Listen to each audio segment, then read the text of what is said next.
Because I do live in a big city, the likelihood of me encountering creeps is quite high, especially when you take into account public transportation.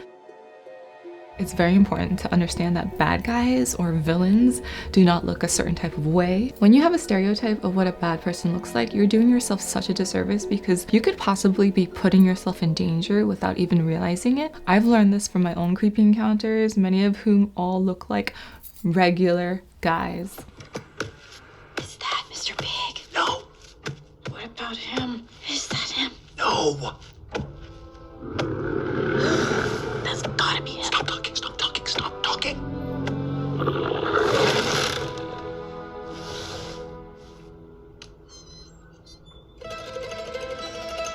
The one common thread I have noticed though among my creepy encounters was that they're mostly made up of middle-aged to older men. I suspect it's because they've always been creepy, but the older they get, the more bold they become.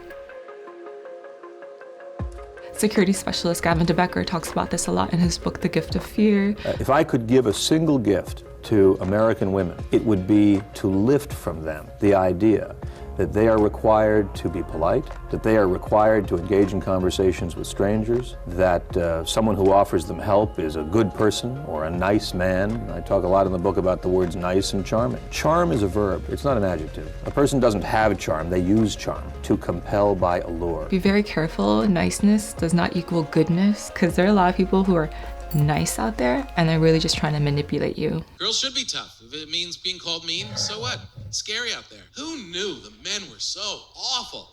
Who knew? I think the women knew.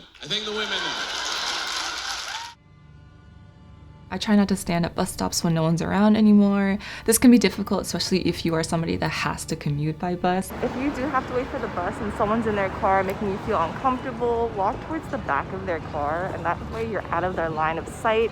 And this also gives you the vantage point of seeing their license plate, which is also very helpful. A couple months ago, while I was waiting for the bus in a neighborhood that I am quite familiar with, at 11 in the morning, a car pulls up to the intersection, rolled down his windows to show me that he was masturbating in his car. The light turns green, he speeds away, the bus pulls up. This all happens within 30 seconds of each other. He was driving a black BMW SUV with tinted windows. I didn't catch his plates, but when I saw the tinted windows, I realized this was probably not his first time. I just want to clarify that a lot of my creepy encounters happened while I was wearing my winter coat and thoroughly covered up. So I don't want to hear about how what you wear elicits this type of behavior, because predators will be predators given an opportunity, no matter the wardrobe. I now don't walk near cars with tinted windows, especially in isolated areas. I always try to be vigilant in checking the windows of cars, especially if you're walking alone at night.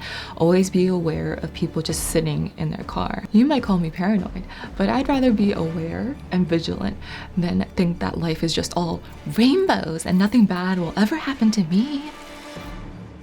When I'm on the subway, I don't just go for any empty seat. I always try to look at who's sitting around the empty seat, because there have been so many times when I just went for the seat and I would sit there, look up and realize, wow, I don't want to sit here. I try to find train cars that have a good ratio of women in them. I almost always prefer to stand or sit near a woman, even on the platform. Be careful of who is near you on the platform, because if someone is making you feel uncomfortable on the platform, they're probably likely gonna get in the same train car as you. So try to move away from them and find somebody that you feel more comfortable around. When the train starts to come in, make sure you're aware of your surroundings. I always try to stand with my back against the wall because you really don't want any surprise pushes.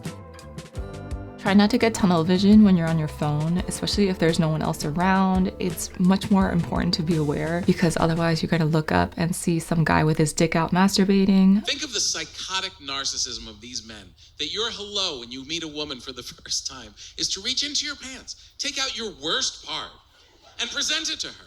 Like it's an award she'd be happy to receive. That's a psychopath. When situations like that happen, try your best to get a photo or video. Evidence is a girl's best friend. I know this can be very difficult, especially if you're wired more for flight or freeze and you just want to get the hell out of there, but try to take the photo or video and then run away. You can report them and authorities will have a better idea of what this guy looks like, because I'm pretty sure it was not their first time and he will keep doing it, but because you have the picture, it'll be easier to nab him. Don't forget to have your airdrop turned to contacts only, or else guys will see you on your phone and try to airdrop you dick pics. As of right now, I have a personal alarm, which my therapist actually recommended I get. Definitely loud enough to draw attention, which is always good. I also have a knife that my best friend got me because she loves knives. And she gave this to me to protect myself. It's from the brand Spyderco. I really like it. It's super sharp. However, this would definitely be my last resort because you have to be very close to the person to use it. I definitely recommend having some mace on you because that's something you can use from a distance. Learning self-defense is important too. However, I do find that if you're not practicing the moves to the point where they're reflexive, it might be difficult to act when you are under pressure. I try to maintain awareness so I can catch things early on. That's why I never listen to music when I'm walking somewhere where there's no people around. Day or night, I always try to make sure I'm listening to what's happening around me because that's such an easy way for people to ambush you. Do not make yourself easy prey. While music is amazing, not while we are walking in places with no one around. I'm actually gonna walk you through some footage that I shot. This is what I would clarify as open scaffolding. Do you notice how visible everything is to the eye? People can see what's going on in the inside. I would say this is safe scaffolding. Now, this is the scaffolding I would recommend you look out for and be careful around. Do you notice how hard it is to see from the outside in? Very low visibility. I also don't like when they have corners because corners have blind spots and I don't wanna be in a box that has a corner. You know what I mean? They put mirrors in there, but sometimes the mirror is like has a bunch of graffiti on it or stickers, so it's hard to see. I'd rather just walk across the street where I know for a fact I can see everything. You don't have to worry about this if it's like a lot of people are walking through it, but if it's isolated and no one's around, I don't recommend. In The Gift of Fear, Becker writes how intuition is the cornerstone of safety. We are all equipped with this, animals and humans alike. A woman's intuition might just appear to be stronger just because she's had more practice at it. However, we all have the ability to know when something feels off and something feels wrong. And that's the first signal coming from your body letting you know to watch out. There have been many times where, nothing happened, and many times where something did happen and I didn't listen. Now, whenever I feel something is off, I immediately take notice and I take action. I'm like, why do I feel weird? Is someone here weird? I highly recommend checking out The Gift of Fear. It is such an incredible resource for you as a woman to understand what to look out for. The Best Life-Saving Lessons episode on Oprah's Super Soul Sunday was also a great resource. That's actually where I learned about The Gift of Fear. Gabrielle Union also talks about her own attack, and when she said, this isn't supposed to happen to me, I really felt that because I feel like so many of us think that it's not gonna happen to us, but in reality, it can happen. I think it's important to listen to other people's stories so you know how to better look out for yourself. There's a lot of good people in this world, but there's also some bad ones, and you gotta make sure you know how to trust yourself enough to spot them. But yeah, until next time, be safe. Bye.